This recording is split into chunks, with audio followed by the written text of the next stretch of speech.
Bismillahirrahmanirrahim. Assalamualaikum warahmatullahi wabarakatuh.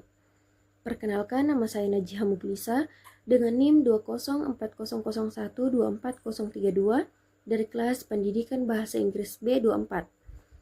Baik, saya akan memaparkan tugas filsafat pendidikan, yaitu problematika pendidikan di Indonesia.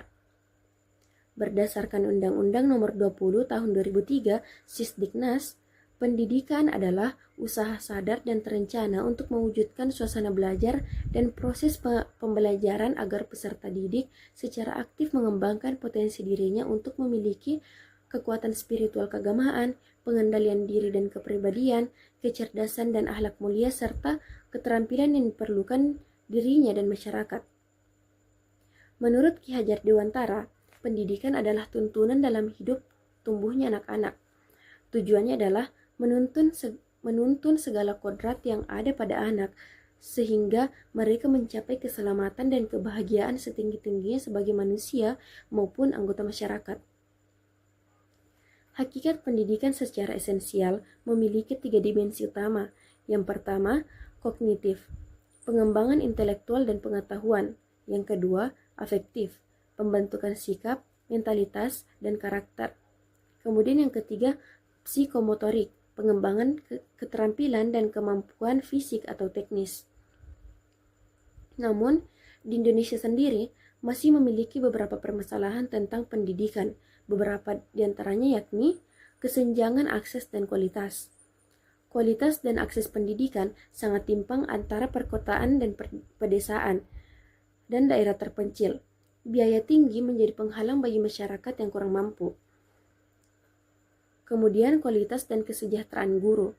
Kualitas pengajaran masih rendah dan kesejahteraan guru, terutama guru honorer, belum memadai. Kurikulum tidak relevan. Kurikulum sering dianggap padat, kaku, dan kurang sesuai dengan kebutuhan masa depan dan dunia kerja. Sarana dan prasarana yang buruk.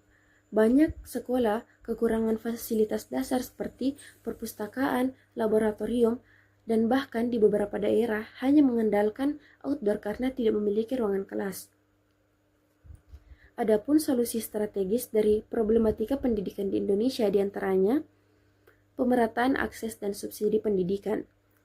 Pemerintah harus mengalokasikan anggaran afirmatif khusus untuk membangun infrastruktur digital dan fisik di daerah yang membutuhkan. Selain itu, diperlukan transformasi skema beasiswa yang menjadi bantuan biaya pendidikan untuk mencakup biaya hidup bagi keluarga tidak mampu untuk menjamin keberlanjutan studi. Kemudian standarisasi upah dan sertifikasi guru. Menetapkan standar upah minimum guru nasional guna menghapus ketimpangan pendapatan guru honorer. Kesejahteraan ini harus dibarengi dengan pelatihan pedagogik berdasarkan teknologi dan pengurangan beban administrasi guru agar guru dapat berfokus pada pengembangan kreativitas siswa. Kemudian redesain kurikulum fleksibel atau future ready. Mengadopsi kurikulum yang memprioritaskan kompetensi esensial dan soft skill berupa berpikir kritis, kolaborasi, dan digital literasi. Diperlukan sinkronisasi learn and match yang mendalam antara dunia pendidikan dan sektor industri agar lulusan memiliki relevansi tinggi di pasar kerja. Kemudian, percepatan infrastruktur dan akuntabilitas dana. Melakukan audit transparan terhadap distribusi dana BOS dan mempercepat pembangunan ruangan kelas permanen di wilayah terpencil. Pemerintah dapat mengaktifkan kolaborasi kemitraan pemerintah dan badan usaha atau KPBU untuk pengadaan sarana laboratorium dan perpustakaan secara masif.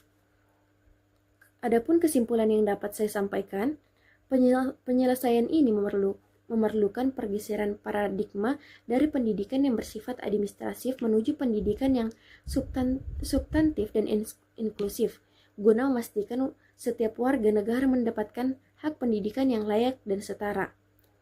Penyelesaian paradigma ini memerlukan sinergi antara kebijakan yang bersifat top-down atau regulasi anggaran dan bottom-up, inovasi sekolah, untuk mewujudkan sistem pendidikan yang inklusif dan berkualitas.